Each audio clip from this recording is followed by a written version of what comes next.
My name is Aija Mayrock, and I'm here today as a guest of Fullscreen. I am the best-selling author of The Survival Guide to Bullying. I am a performer and a college student. I usually talk about bullying, but today I'm going to talk about what I think it's like to be a girl in this world today.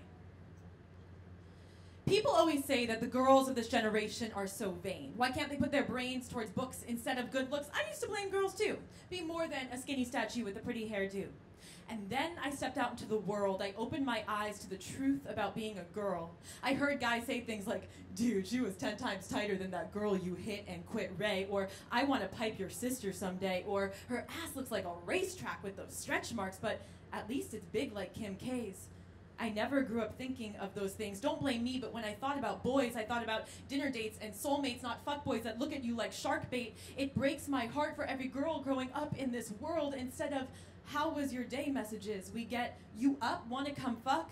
I am not an object. I have a voice and something to say. Do not assume that I belong in your bedroom. I belong in a conference room. And for anyone who thinks that this generation is so vain, it's because us girls are held under a microscope day to day. It's like beautiful doesn't even exist unless you can cross everything off the checklist. Big butt, big boobs, skinny waist, includes small nose, plump lips, bony hips, hairless, careless, but still has an awareness. In all fairness, I want to be seen as beautiful too. I mean, I don't want to be demeaned. I mean, I'm not the same girl I was at 15. I mean, I'm stuck in between being a girl and a woman, growing up in a world that has taught me to look sexy, get a degree, maybe a little rhinoplasty, but never disagree with misogyny. A world that has not taught me that being a woman is living in fear that your basic health care will disappear, or that your paycheck might somehow be smaller than a man that does the same job, or that your boss might tell you to stop giving him blowjob eyes. Do not advertise your face or your body, or I will have to objectify.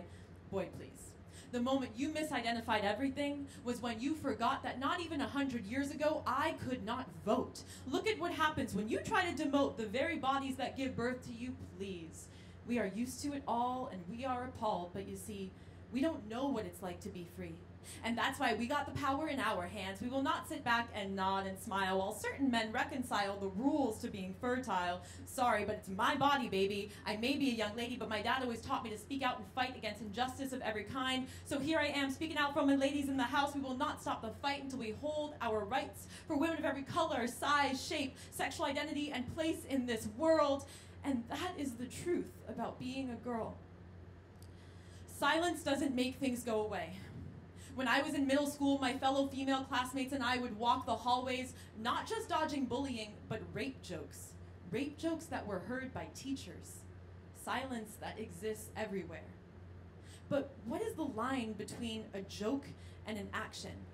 I couldn't put a word to what it was that I felt, but as young as 11 years old, I was afraid.